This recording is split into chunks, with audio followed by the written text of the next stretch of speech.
far been fastest by fully half a second, which means half a second underneath Yuichi Kiyanari's long-standing British Superbike lap record of 1:35.436, which was set here when Kia was winning the double for the second time in his career in British Superbikes in 2006, ladies and gentlemen. That is a long time ago. Kiyanari's still the lap record holder. Are we going to see it go here? Not necessarily today, although that would be nice, but obviously in the racing tomorrow. The weather forecast is set fair, and it's an absolutely perfect day in the rolling, pleasant greenery of Cheshire. Oulton Park, 2.7 miles round. Shaky Byrne after the double in Brands Hatch, currently leading the championship by 18 points from James Ellison. Ellison, number 77, remember, riding with a cracked pelvis on the left-hand side after his qualifying accident at Brands Hatch. It was a week after Brands Hatch that he became aware of the discomfort. He carried on training as before. Things got more and more painful. He eventually went and got it scanned. They found that there was a crack and lots of other mess in there, and of course he's had to rest and get worked on since then. He says he's reasonably comfortable on the bike until he has to go through the chicane bits, James, and he feels it's a bit kind of slow-mo, flicking left to right and stuff. There's two really aggressive chicanes. You're looking at one of them now. Yeah, this is his lot. You've got to go from right to left to right again, and with these big bikes with lots of power, the bikes don't want to turn when you've got any amount of throttle open, and it is really physical, this place, like you say, especially at the chicanes. He says this is number 77, James Ellison, we're talking about on the Lloyd's British GB Motors Kawasaki. And he says the one thing I can look forward to is on Tuesday, Sarah and I, that's his lovely little Texan wife, jet out to Texas. I'll have some gentle cycling and warm weather, and that should hopefully heal me for the next round. Yeah, there's actually 6 full weeks off between this and the next round at Snetterton. So yeah, the break. Already looking at Josh Brooks. He gives the marvellous impression of being absolutely flat on it. First lap out. Yeah. One thing about these Pirelli tyres, you know, that you didn't used to get when it was Oulton tyre rules is, and whether all tyres have come on, I'm not so sure, but they say that now you really, as long as the tyre ones have been on, these things need one corner each way and then you can go. You don't really need to have a lap under your belt to get them going. You can go from the off. Shaky Byrne in the second free practice session that was today, 1:34.939. The first time anyone's ever dipped under 1:35 around this track. Brooks was second with a 1:35.546. His garage reported to me that Josh was quite happy with that until he saw Shaky's time, and that wiped the grin off his face. Yeah, and that's the point. You don't want to think that anybody's got a kind of big advantage. You can see there's lots of surface changes now. There's been lots of repairing of all bumpy and worn-out tarmac. Some of it's worked really well and is absolutely smooth and has helped to those low lap times, and other bits is quite bumpy apparently over the new tarmac, and it was Josh Brooks himself that were telling me that. You can see a little bit of chatter there going into Druids. That's always happened. That's not so much the bumpy track, that's just the way the bike works sometimes there.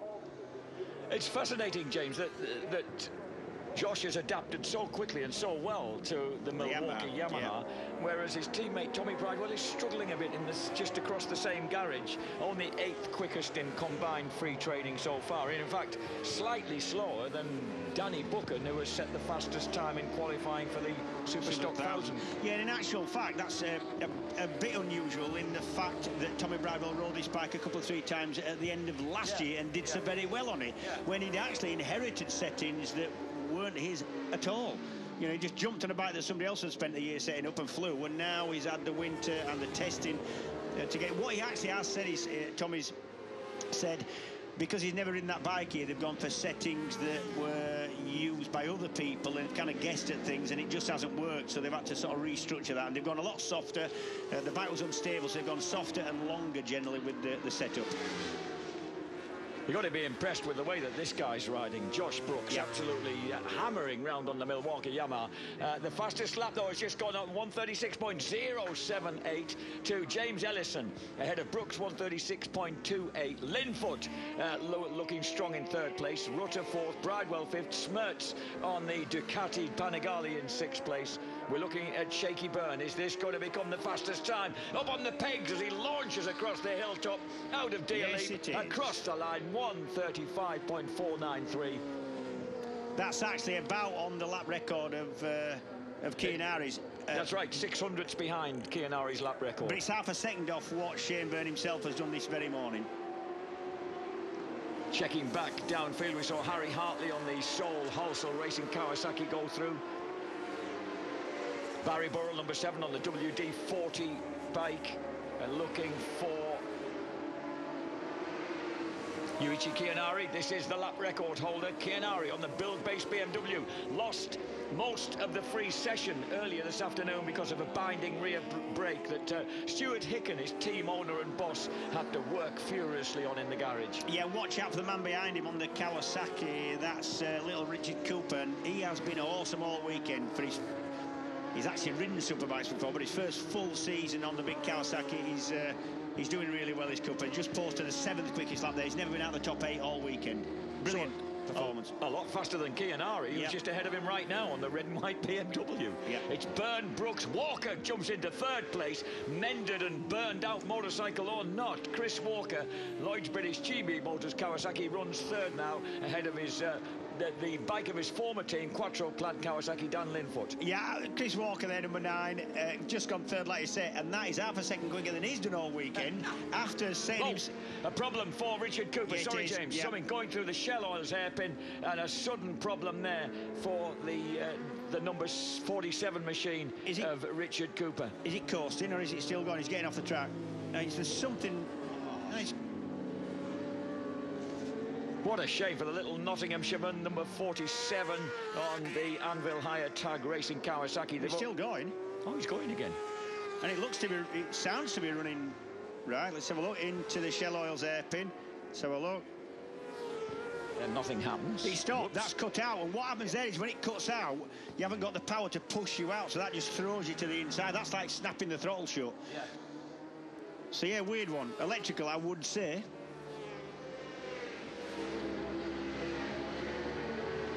Looking at number 50, Harry Hartley, youngest ever competitor in British Superbikes on the Halsall Racing Kawasaki. The team's very impressed with this lad and the feedback that he gives. Jack Valentine, the erstwhile veteran of team management, joins the team full-time on Tuesday and is looking forward to working with this kid, he says. Yep, he's a Bolton lad and he's just gone 17. He's... I think he's actually a Burnley boy. Is he Burnley? Yeah, we don't want to offend the dear residents of Burnley. I'm pretty sure he's a Burnley lad, Harry Hartley. They call him the Burnley Hare. Ah, that'll be Burnley then. And how does he look on the bike, James? Yeah, he looks all right.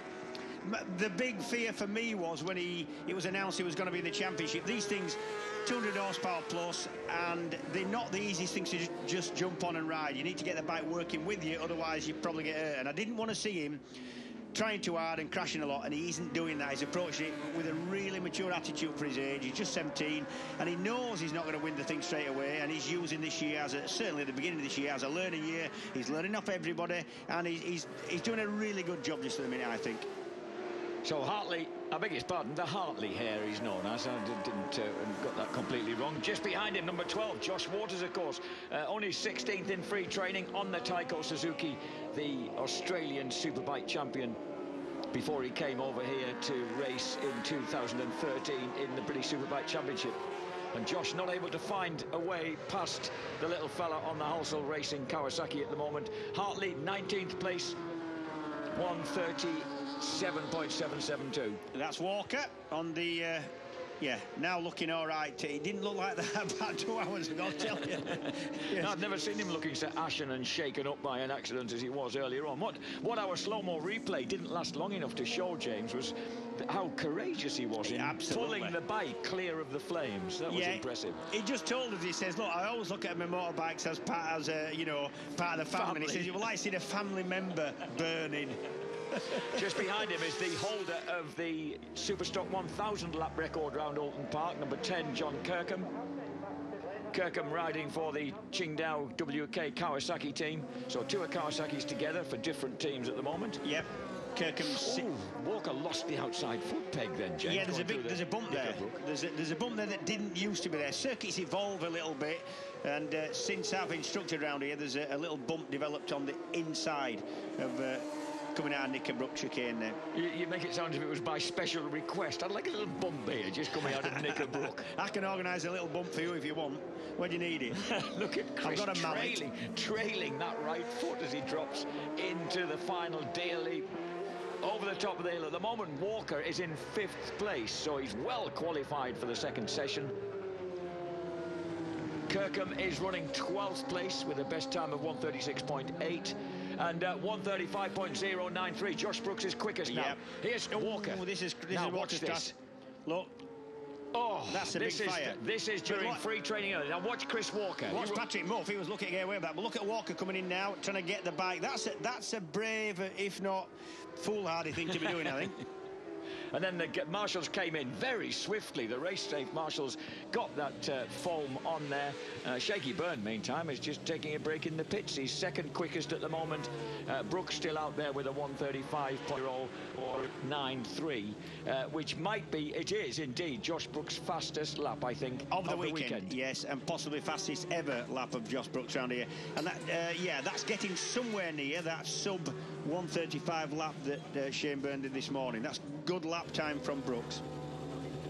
So Brooks, Byrne, Ellison, Linfoot, Walker, Easton is in 6th place. And Easton's in the pits. He's just going out again. He looked fairly animated there. He'd only just come in, so I don't know what he was trying to tell his crew, whether he's got issues or... So number 5, Stuart Easton, and number 24, Patrick Muff, the man. I saw Michael Rutter. He popped in just a few minutes before this session started, and I said, was it you that had to ride through the flames? And he said, no, it was Patrick, my teammate. Well, welcome back to Oulton Park, to the Swiss rider. Yeah, Stuart Easton, the man in the front of the shot there on the Rapid Solicitors Kawasaki. He loves the place, absolutely loves it. This is Kyo, Yuichi Kianari. At Druid. Kianari has moved to 11th. Lovely bit of track, that, Jack. It's really difficult. It's a big roller coming out. You want to get the throttle open. The bike's on its side, but you know as you go over the roller, you lose grip. First from the front and then especially from the rear. And you've got to just close the throttle enough to stop it sliding out, but not enough to slow you down. It's a real challenging bit of track, that. Kia goes 7th with a 1:36.308. That's getting a little bit more like it. It is, yeah. He's getting on really well with the BMW. Didn't think he would. He is. This is in the Lloyd's GB Moto camp. James Ellison. Yeah, that's Ellison's bike they work on. Lovely looking bike, I think, Jack. Oh, it's a fabulous colour scheme. The whole thing looks really, really fine. The thing right in the front of the shot on the end of the handlebar, that's the brake protector. You've got to run those now in all classes of racing. That's in case you clip somebody off the start and it's to stop your lever getting pushed back and jamming the brake. And we saw some really high-profile crashes. We've seen Max Biaggi go down the road. You see the lever on the left there. If that gets pushed back, it'll lock the front wheel, obviously. So that little protector is there so you can get away with a bit of a shunt, shall we say. At the moment, the top 20 goes back to Harry Hartley. Ben Wilson's just in front of him. This is John Hopper Hopkins, who's currently 17th. And remember, this was where Hopper won his first race at British Superbikes in 2011 and became the first American rider ever to score points, ever to win a race, rather, in British Superbikes. This is Barry Burrell, who, contrastingly, comes from Bishop Auckland in my native County Durham, riding for WD-40 this year. And at the moment, looking for Burrell is 25th. He needs to improve on that. But this is his best lap so far. So this is where Barry needs to make a mark on the Team WD-40 Kawasaki. Swoops through gear leap, storms across the crest of the hill. 1:37.838. He improves, but only to 21st place. So he's just a whisker behind Harry Hartley, and he needs to do better. He's running out of time. He's running out of road. Running out of time and road. There's a nasty little ridge and the drop down to Cascades that wasn't there last year, James. Yes, there is. Josh Brooks was actually not complaining about it, just saying it is there. And you'll see just even on the straight sections, there's lots of places where there's lumps and bumps and undulations in this Oulton Park track, and that's what makes it quite challenging. The top 18 incidentally qualify, so Hopkins has just been nudged down to 18th place by Simon Andrews. Hopkins is right on the brink of extinction here, you have to say. We're looking at Stuart Easton, number 5, inside the number 8 machine of Ian Hutchinson, and then from Bingley on the FFX Yamaha. And then 24, Patrick Muff, getting his head down now. And all these guys, well, we know that Easton is safe. We're looking for Hutchie. He's down in 23rd place. Number 24, Patrick Muff, is currently 17th, so he's just inside that top 18. Hopkins is out. Hopkins has got squeezed back to 19th place. Hopkins is currently not going to qualify the Taiko Suzuki for the top 18 and the final session. Yeah, we see Patrick Muff. Sorry, the second session. Patrick Muff there just behind Ian Hutchinson. Now, Hutchie's already had an off this weekend. Just in the section we're coming up to now, the Shellhorse hairpin. Went in there, carried a little bit. Oh, and he's getting shoved. Oh, that's not going to help him find the pace, is it? A little bit of desperation sneaking in there from both 24 to get past Hutchinson. You don't mind somebody coming up the inside if they can stop it on time, but you don't like them doing that where they come past and then run you straight on, which Muff did. So the mildly bespectacled looking Patrick Muff turns into a charger there as he managed to groove his way just about up the inside at Shellhorse hairpin. I've just been corrected, I beg your pardon, it's the top 20 that will go through to session 2. Patrick Muff's currently 17th, Simon Andrews 18th, John Hopkins 19th, Ben Wilson, Geerling Kawasaki, a somewhat desperate 20th, and then it's Hartley, Burrell, Hutchinson. So Ian Hutchinson, certainly Mr. Muff did him no favours there. He didn't. Number 15 there, 20th at the minute, is Ben Wilson. We're used to seeing him flying and running right at the front of the Super Sport class. He had a cracking Brands Hatch. He really did have a brilliant debut to the Superbike class. Well, this weekend he's complaining that the bike is just difficult to ride. It's too firm, it's wheeling everywhere, and he's really not comfortable with it. And they've been not clutching at straws, but certainly making big changes to the setup of that Kawasaki, that Geerling Kawasaki, to try and get it something like rideable for Ben.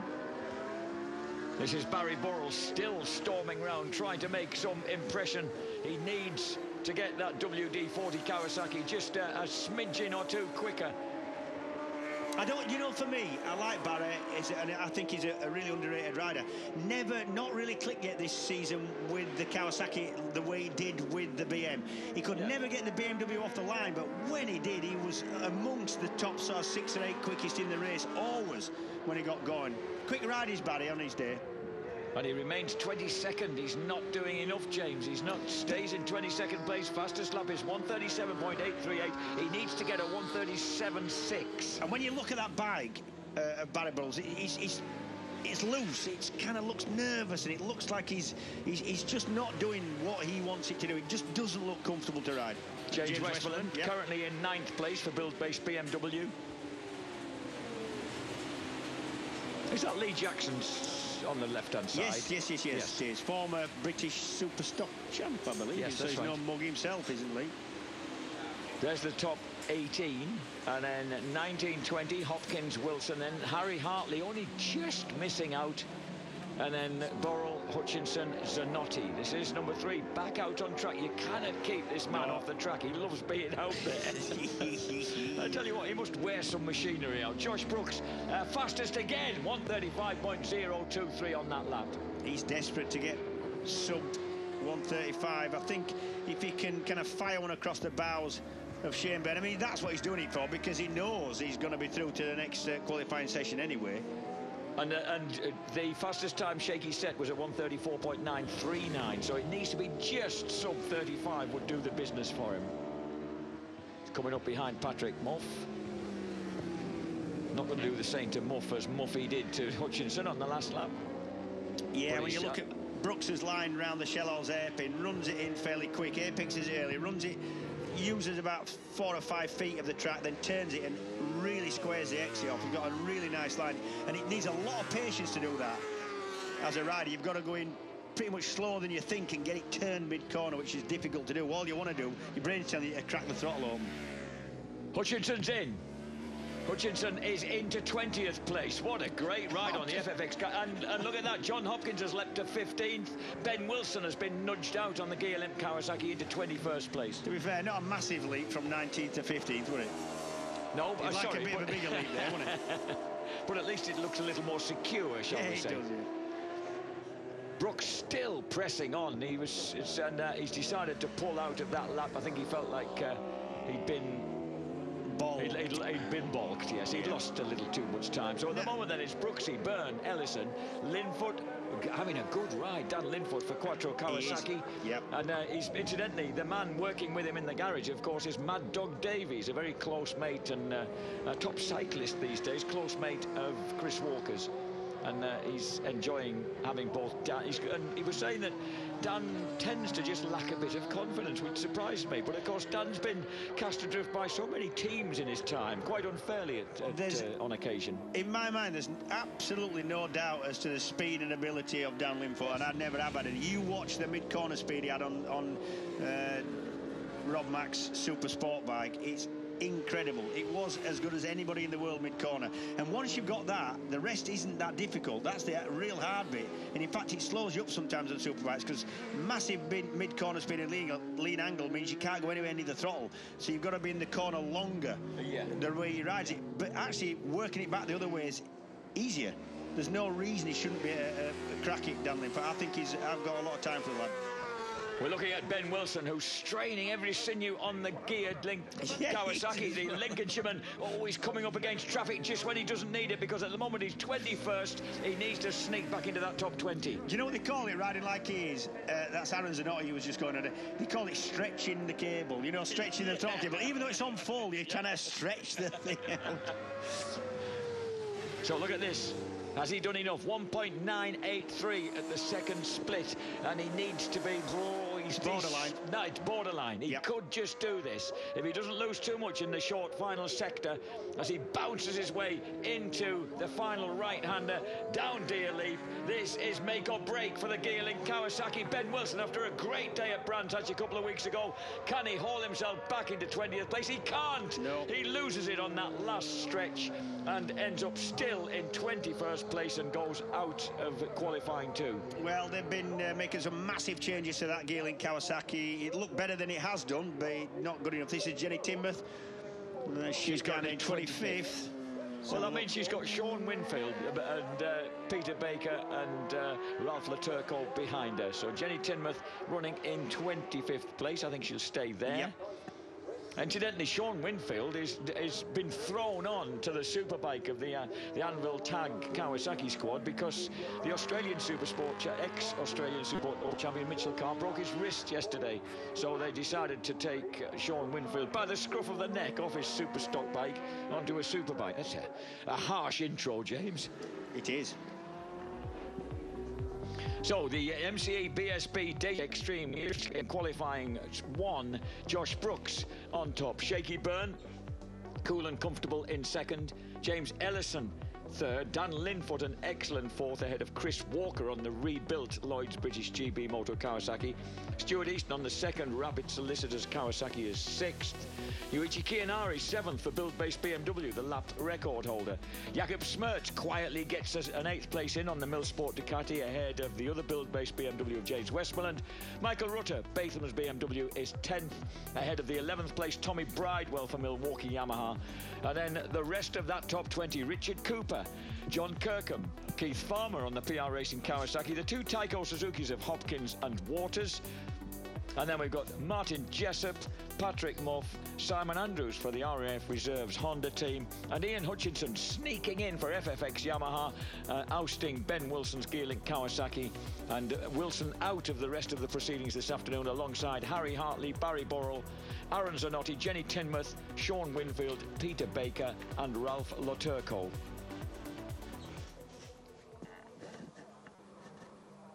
Then to see Ben Wilson missing out on Q2, but no surprise really at the top. It's Josh Brooks from Shane Byrne, and Shane, about 4 tenths you're giving away to Josh in that session, but there's still plenty of time to come from you, I think.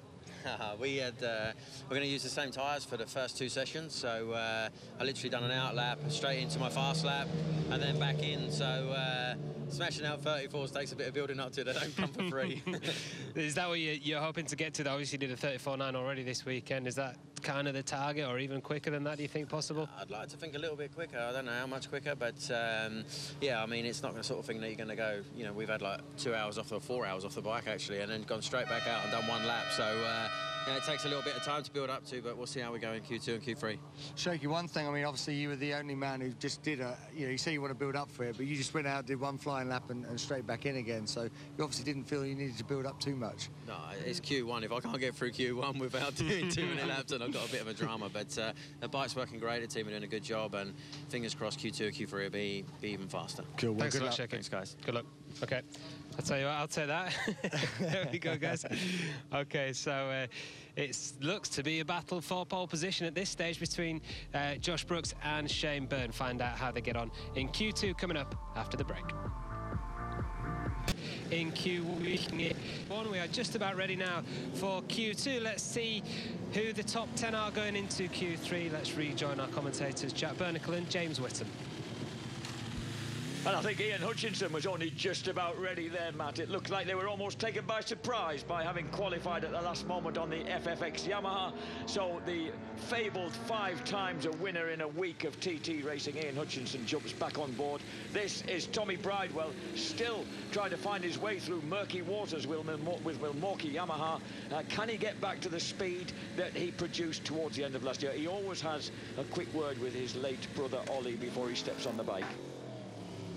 Hence the number 46 on the back of his helmet. The number 7 WD-40 Kawasaki of Barry Burrell gets pushed slowly back towards the pits. We're looking at number 11, the venerable Michael Rutter, who has ridden, of course, more superbike races than anybody else in the field, riding for Batham's BMW. And James will be very pleased to hear that Michael's checked where we're commentating from here at Oulton Park, because he's got a small crate of beer he's bringing our way, and we're told that Batham's is a wonderful brew. Yeah, it is. It's quite nice, actually. It's all right, it's Batham's. that sounded less than enthusiastic, No, it's James. all right. I'm no beer expert, but I like it. We've number 11 then, Michael Rutter, out there on that beautiful new gold and black outfit that the Batham's BMW is running. He's got both his girls here, both his daughters. Been some cycling last night. They've been doing that's typical tightwad that blooming Rutter is. He's treating this as a family holiday, I think. Saves them going to Centre Parks later. So Michael Rutter, who has actually raced 420 times at British Superbikes, he's won 28. He's had 79 podiums during the course of that extraordinary career, which of course has resulted in a couple of times finishing second in the championship, third in the championship. Good. I mean, he's one of them riders, is Michael, that is just so natural. I wouldn't say he's the fittest rider out there, because he isn't. But it's not a big effort for him to ride a bike, and these things are difficult to ride, very physical, lots of power, but he's never stopped, so he's always evolved his riding with the bikes. And I've done a bit of classic racing when he's jumped just as a one-off ride on, say, a Manx Norton or a G50, and he can just jump on just about anything and go really quick with it. He's a very relaxed, kind of laid-back rider. He's just easy for him. This fellow was finishing top 5 in the British Superbike Championship for the first time in 1994, 20 years ago. And that was the year that I came here and watched Superbikes racing at Oulton Park for the first time, and Michael featured on the centre spread of the programme, James. Yeah, not what you think, though. He had all his clothes on. He did indeed. It was, in fact, leathers even. I think he was on a yellow Ducati. Yes, it was a McCulloch-sponsored 888 Ducati. So, number 11, Michael Rutter, whose dad, Tony, of course, was twice Formula 2 world champion a very long time ago, 1983, 84, 30 years ago, if you like. So, Michael was always going to follow in his dad's footsteps, really. And Tony had been racing at the highest level, World Championship on 250, 350 Yams, then Formula 2 since the late 60s, early 70s. A cracking rider was Tony. And Michael has gone 5th fastest, and he's just pulled over now, done that little bit of work. Brooks has done a 134.917. Brooks has finally broken his bogey time. Fastest man on the track this weekend, Josh Brooks. Dan Linfoot, 2nd fastest, 35.8. And then Chris Walker, Yuichi Kianari, Michael Rutter, John Kirkham and Keith Farmer. Did you see the way that Brooks went and wanted to be first on track and have the clear track? That's a real sign of confidence. Did you see Hutchinson quite the opposite? Hutchie, new to the superbike class, wanted somebody to chase. He wanted to be at the back and wanted somebody to gauge his speed off. Not Brooks. A lot of confidence being shown by Brooks there. We're looking at number 12, Josh Waters. This is the double Australian superbike champion, and at the moment Waters running in 14th place. Remember, 10 will go through to Q3 from this, so vital you're in the top 10. So, yeah, it's quite drastic, isn't it? Suddenly half the number of people on track for the last session. This is Shaky Byrne, bound to be a good time. Surely he just gets hooked up a bit as he comes over the top of the hill and across the line. Shaky Byrne goes second, 134.943, but he's chucked in a sub-35 again. Yeah, and this is one of the problems with Oulton Park, Jack, the fact that it's a big track, it's quite a wide track. However, because of its layout and the nature of it and the shape, it's very, very easy to get caught up behind, I won't say a back marker, but a slow rider in practice, and it just costs you a lot of time. You know, it's not easy to get past some places.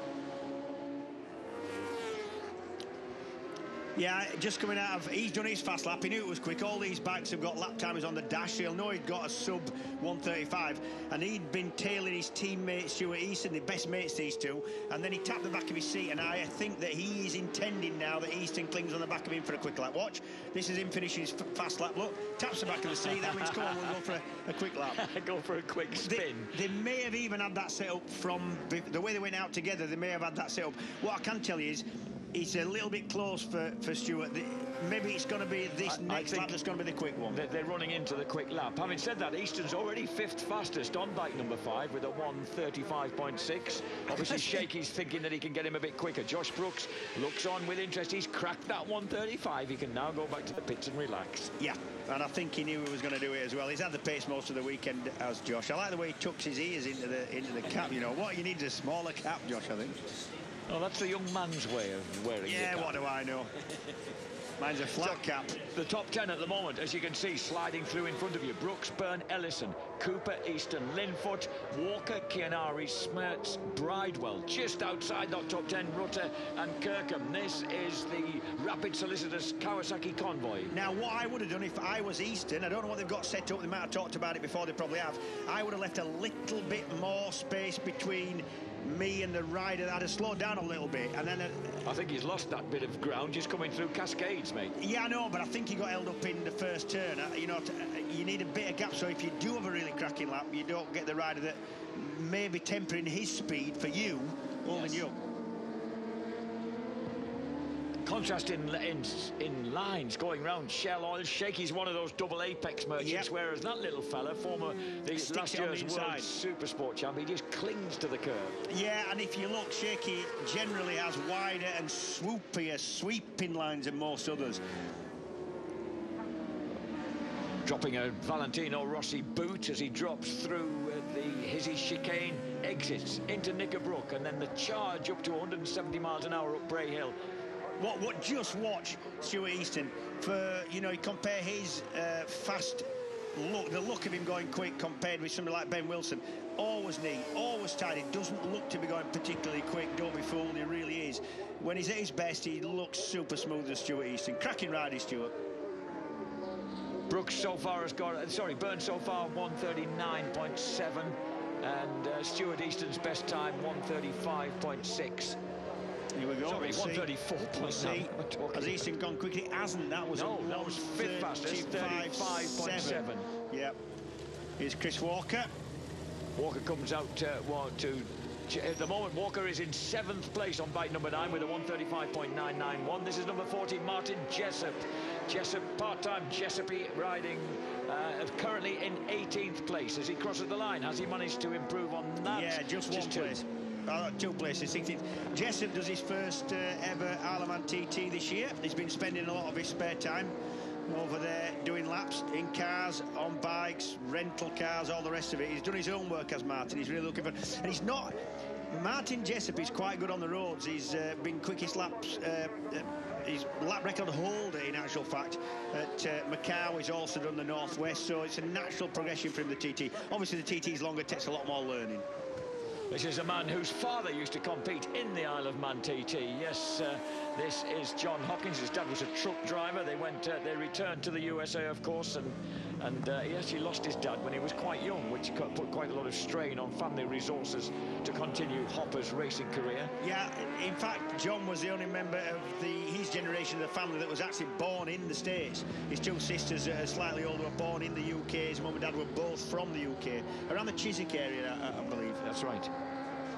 And Hopkins, at the moment, is in 12th place, and he needs to pick up a bit of pace here. His fastest lap, 1:36.2. He's only out by about 800ths of a second. It is very, very tight in that particular little bunch. If he's not on a fast lap at the moment, he needs to come round, regroup, and go for another quick one. Cooper again. Richard Cooper's up there in fourth. And do you know, Jack, he sneakily hasn't been out, and there's a man, he hasn't actually been out the top 8, and he's generally been in the top 5 all weekend. Cracking weekend for Cooper. Fantastic. The Metzler National Superstock 1000 champion, of course, in 2011, where he won just about every track except Oulton Park that year. And a former racer in the European Superstock and the Boxer Cup, the Hornet Championships. We're looking at number 21, Taiko Suzuki's John Hopkins. Now, Hopper has got to boil up to a fast lap. He's got one more opportunity to get a quick lap in, or perhaps 2. Come on, John, wick it up.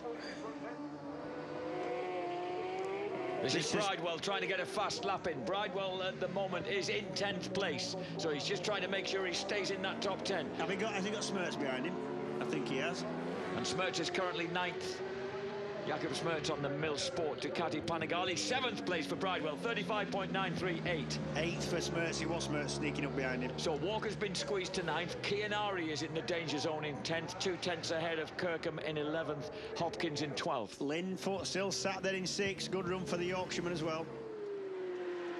This is Keith Farmer.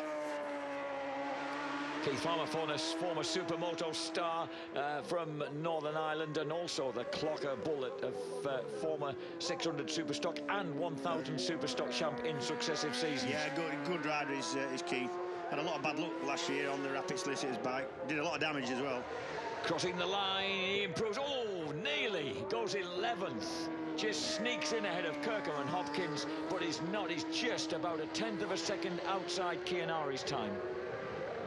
So looking for John Hopkins. John Hopkins is out there pressing for a time on the Taiko Suzuki. This is Hopkins. And Hopkins needs it this lap because there's 15 seconds left before the checkered goes out. He ain't going to get another lap. This is John Hopkins, former star of MotoGP. Of course, never actually won a race. MotoGP World Championship level, did get pole positions, finish top, and finished in the top 3, had a 2nd place in 2007 in Brno in the Czech Republic. It's not going to be enough. I don't think this is going to be enough, Jack. I think that Hopkins is going to be outside that vital top 10 to go into Q3. That's it. He's pulling up. He's thrown the lap. Wow, and so too, this is unusual territory for Philip Neal, because neither of his riders are going through to the final qualifying session. He's been used to having Josh Brooks pushing that Suzuki into all sorts of unlikely qualifying positions during the last couple of seasons, James. Yeah, you're right. So Hopper comes in. That's a disappointing end to his qualifying session. It looks like we're going to end up with Brooks, Byrne, Ellison, Cooper, Easton, Linfoot, Bridewell, Smertz, Walker, Chianari. And we're losing Farmer, Kirkham, this man, Hopkins, Rutter, Waters, Westmoreland, Jessup, Muff, Andrews and Hutchinson. I'm surprised that the fact that we're losing Westmoreland down in 16th. He had been really quick up to this point. Do you know, reading the names, it had quite passed me by. Stuart Johnston there looking rather disappointed, but not nearly as disappointed as the man himself, John Hopkins. Really not looking too happy about that at all. And do you know what? This Oulton Park circuit, Jack, for all that we love it, because we really do, I love the place, if you're on the back foot and not coming here full of confidence, it can be quite a scary place, it can. Hopper won here, though, didn't he, in 2011 on a Suzuki? It just takes a little bit of setup to be different, or, you know, not such a good feeling, or it doesn't take much here to put you on the back foot and to really suffer lap time-wise. Philip Neal there, you'd know that he would take it in good spirit, but inside he'll be hurting a little bit, thinking, oh, we're really not quite where we were over those last 2 or 3 seasons and where we should be. This is Westmoreland cruising back home. Has he had a problem with the build-based BMW? Yes, he might have done. That could explain everything. It would, yeah. I mean, it's only a 10-minute session, so, you know, it doesn't need much of an issue to cause you a proper problem. So Josh Brooks then is fastest. He cracks the 135 barrier. Shaky Burns second. James Ellison, Richard Cooper, Stuart Easton, Dan Linford, Tommy Bridewell, Jakob Smertz, Chris Walker, Yuichi Kianari. They are the men who'll go through to Q3. Out go Keith Farmer, John Kirkham, John Hopkins, Michael Rutter, Josh Waters, James Westmoreland, Martin Jessup, Patrick Muff, Stuart Andrews, Simon Andrews even, Stuart's his dad, and Ian Hutchinson. A big surprise, no Suzuki's in the top 10 in that session, James. Neither Josh or John Hopkins managing to make it through.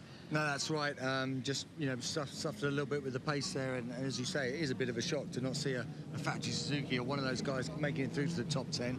I was surprised, you thought maybe John might just squeeze in on that last lap, but you know, obviously then called it a day, and yeah, they'll be disappointed. Yeah, we're just looking to see if we can get John out to join us. In the meantime, excellent performances in that session from Richard Cooper and Dan Linfoot. Exactly right. I think Cooper has been, you know, James mentioned it in commentary, I think he's been exceptional so far. Always been thereabouts, you know, fourth in that session. So really good. But look who we got now. We got John.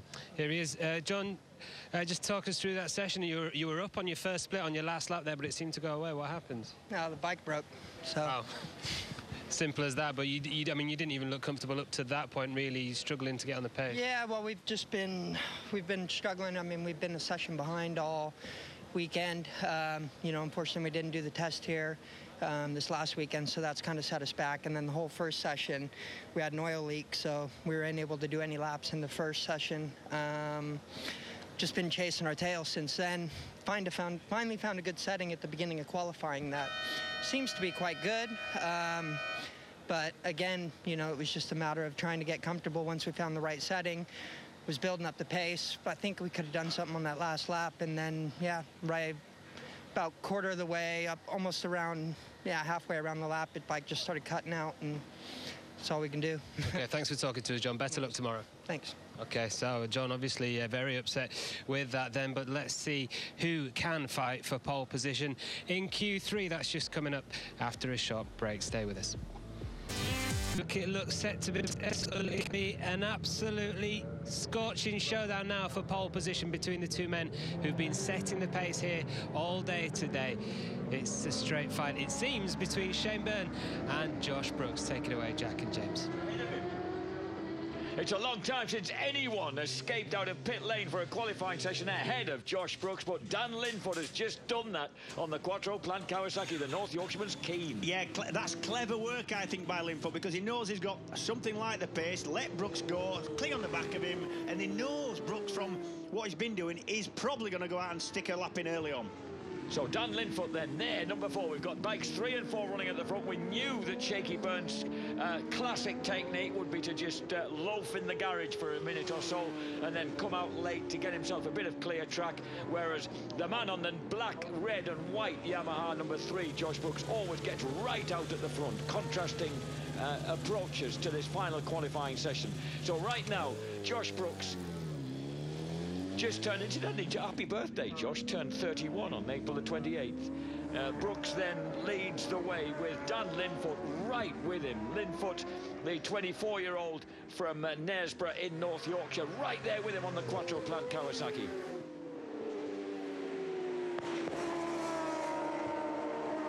Linfoot, who fits TV aerials during the winter and actually passed his road test on a motorbike winter before last. Did he? That was... Are they wise, giving him a licence? Probably not. I'll tell you at the end of this session.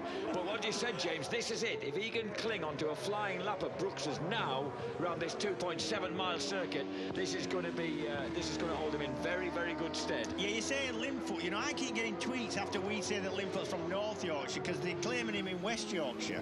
No. Yeah, they're claiming him. I'm telling you, I'm not. That's North Yorkshire. My opinion is it's all one. Clearly the best county. We'll take them all.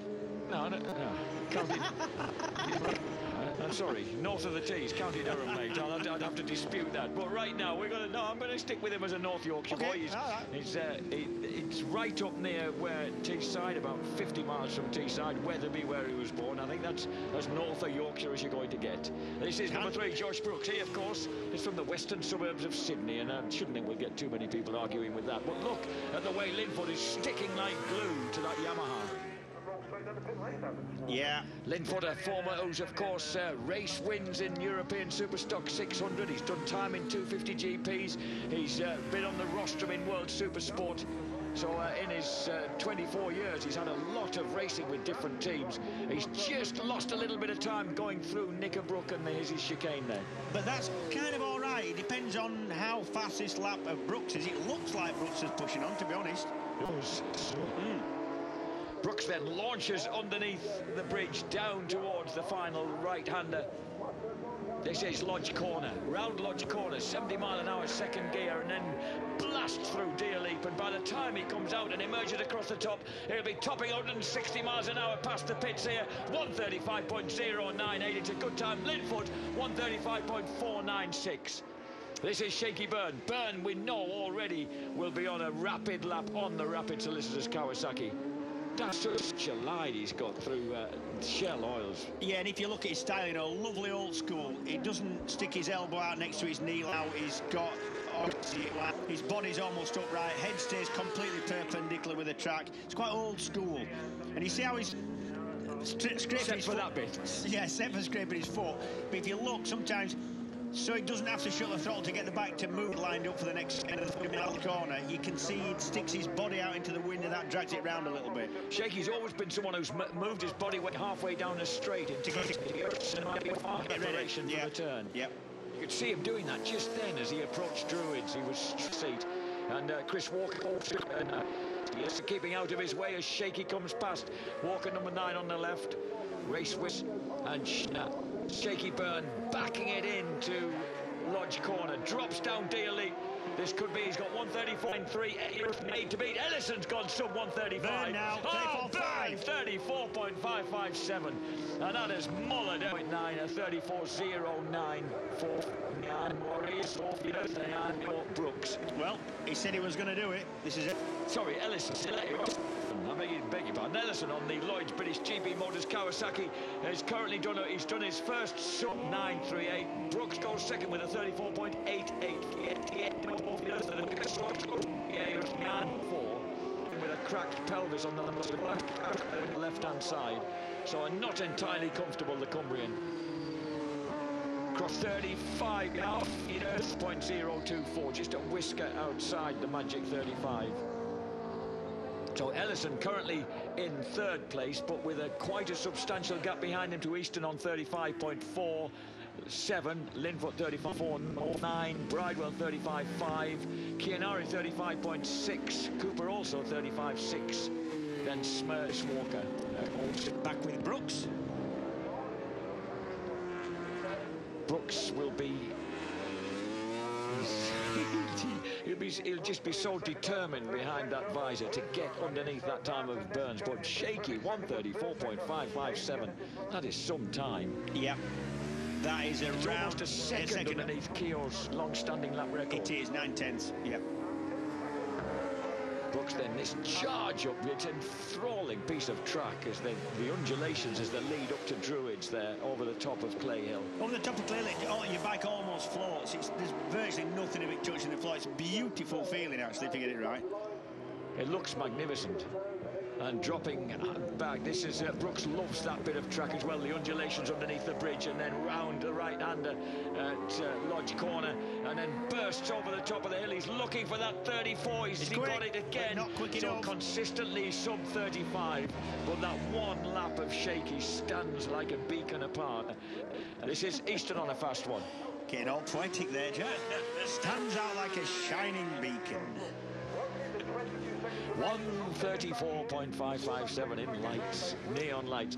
This is number 5, Stuart Easton. Look how tidy he is. Little fella, but just doesn't need to work that hard at it. I like the way he rides. He's always in just about everything. If he can get it smooth and working with him. I'd love to have seen him in his previous lifetime as a very successful schoolboy motocrosser. I bet he was pretty tidy on an off-road bike as well.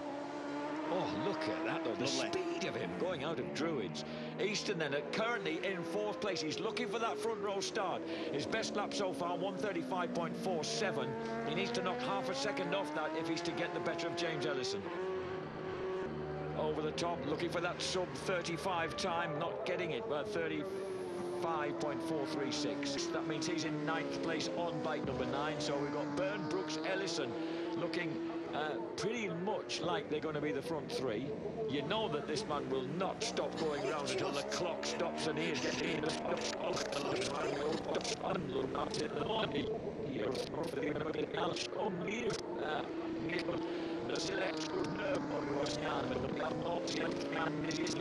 lassoed off the track. That's it, they're going to have to drag him in for his own safety at some point here. Jakob Smerch is at the back in 10th place on the Mill Sport Ducati Panigale. Checker flag goes out.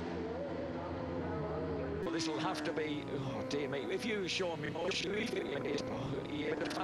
your heart would be in your mouth, wouldn't you? You'd be thinking, oh no, just be happy with 2nd place, son. Yeah, it looked like he was going for another lap. This is Jakob Smerch. Jakob Smerch on that number 135.93. Oh man, look at it's a big crash. That's Druids, you really don't want to do that there. That was it, ripped off that Pirelli going through Druids. Then surges and across the line now 1:30.01. Well, so he's staying here 10th place. Yeah, that wasn't going to be a quick lap. If it was before the slide, it certainly wasn't afterwards. So Shaky Byrne, Josh Brooks and James Ellison will form the front row of the grid. 4th place for Stuart Easton. 5th, Dan Linfoot, benefiting James from that surge out behind Brooks. Middle of the 2nd row of the grid. And Paul Bird, of course, can just be, as usual, relaxed and smiling. Because he's once more got his boy on pole, and he also got Easton in 4th place. Man with the blue hats, Bill Smith, local successful dealer and former TT front runner.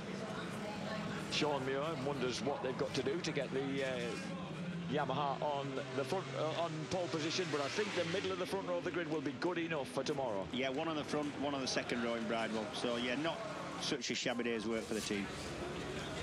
And then Kianari, Cooper, Walker will form the 3-man 3rd row, and Jakob Smerch will front the 4th row. Stuart Easton, a very loyal association with that man, Paul Bird. Stuart Easton, for many, many years.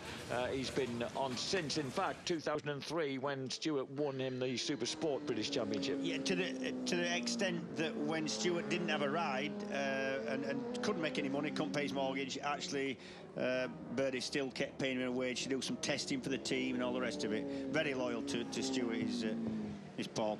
This is Yuichi Kianari, still the lap record holder. That may well change tomorrow because the weather forecast's good, and there'll be a fair few people attempting to gnaw lumps out of that current lap record that stands from his days with HM Plant Honda and from tyres back in 2006. Yeah, now Kianari's doing a start just after the Druid section, and that's really important with the BMW because these things are not brilliant bike, but not the easiest thing to get off the line. Traditionally, the worst of the bikes to get off the line. Talking about starts, incidentally, there's Dan Linfoot was trying out a new clutch yesterday until Mad Dog Davis said, "Look, this is ridiculous. We're not here to test. Let's go clutch we know and just deal with what we've got and make sure that that's working." Something's working. It is, isn't it? Because there he is in 5th place. So Byrne, Brooks and Ellison will be on the front row. Easton, Linfoot, Bridewell on the 2nd row. That will be a mix then of Yamahas and Kawasaki's. This is James Ellison, who, remember, with his crew chief Mark Farmer there on the left. And remember that James only came here really to make sure that he, you know, hopefully got a few points together, James, to keep his challenge up before a long rest and then Snetterton fully healed. Yeah, Matt Llewellyn's actually there as well. Matt Llewellyn works for the team. Sorry, it was Matt Llewellyn I meant. I beg your pardon. I thought he looks a bit like Matt Llewellyn. And my apologies to Matt Llewellyn, James Ellison. And this is the smiling face of Shaky Byrne. And this is the beautiful lake at Island Bend. Shaky Byrne 134.5. Actually, Brooks kept the gap down to only just over 0.3 of a second on the Milwaukee Yamaha with James Eston, Dan Linfoot and Tommy Bridewell. The 3rd row, Yuichi Kianari, Richard Cooper going about his business in some shape with the Anvil high attack Kawasaki. Chris Walker is next up in 9th, and then the 4th row of the grid will be headed by the Millsport Ducati of Jakob Kuber Smerts. Beautiful setting here at Oulton Park. You can either enjoy it with us live all day, all tomorrow afternoon, or here on British Eurosport, or of course you can actually come and enjoy the action, because it's certainly we're already getting saying Nesborough in the West Riding. I'm going to get. I can see I'm going to get defeated on this, so I'm going to have to go and check it out thoroughly in some way or other. This is Shaky Byrne. Look how relaxed he looks on a motorbike. What he just has, he's got an old school that's totally relaxed. I think that's because he's not actually doing a racing lap. We'll judge you by the movement of the head. Yep.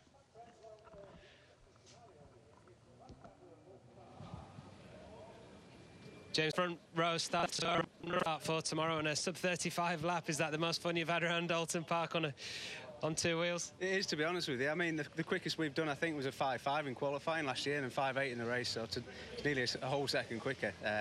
So yeah, really impressed with the loyal British GB Motor Kawasaki at the minute. We've been having a few issues this weekend. We started off really well and hit a wall, so kind of started off really quick and then kind of went down a little bit, chasing our tails we set up, and then we found a really good setup then. So obviously Matt Llewellyn, my crew chief's been working hard last night, and yeah, full credit to the team really for giving me a good bike, and putting a 34 around here is pretty quick. The two guys ahead of you on the grid are setting some pace as well. What are the chances of going with them tomorrow? Yeah, I think, to be honest, we've got good race pace, and I did that time on my own as well. And there's a few riders sort of tagging on and really pushing just for that one lap, but we did it on our own. You know, not relaxed, but you know, it's hard work. You see I'm sweating. But we did a couple of really good times, so I'm quite confident for the race. Thanks, James. I look forward to seeing you tomorrow. Thank you very much. Josh Brooks in second place. Well done, Josh. 5 there. I mean, you must be thinking to yourself, what do you have to do to set pole position? It was a great lap from Shaky to beat you to it. Yeah, except that I tried really hard there to try and get it back, and wasn't bad. I did a load of laps in the 30 on the qualifying tyre, so I mean the race setup and everything heavily in my favour at the moment, but yeah, to miss out on getting the pole positions kind of niggling and eating at me a bit, but fair play to Shaky for putting shit up there.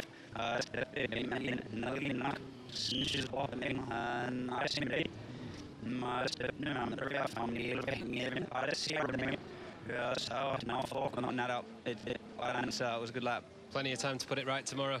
Yeah, that's right. That's more important to me than anyway, so. Cheers, Josh. Well done. Thank you.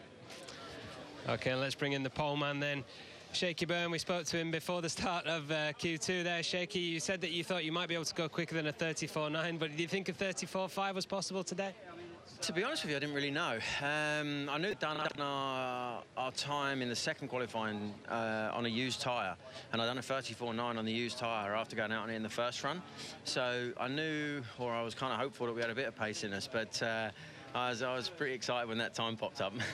Looks like it's going to be a real close race between perhaps the three of you tomorrow on the front row. Yeah, I mean, track temperature will kind of define everything, to be honest. I mean, I guess we're all in the same boat, you know. One of the tyres will work really well if the track stays nice and warm, and one will work better if, you know, if it's a bit cooler. But we've done our homework on both tyres in both kind of temperatures, and, yeah, fingers crossed we'll choose the right one tomorrow. Thanks, Shaky. All the best tomorrow. OK, so that's the grid decided for tomorrow's Superbike race then, but stay with us. We've got race action coming up after the break with the Motorpoint British Supersport Sprint Race.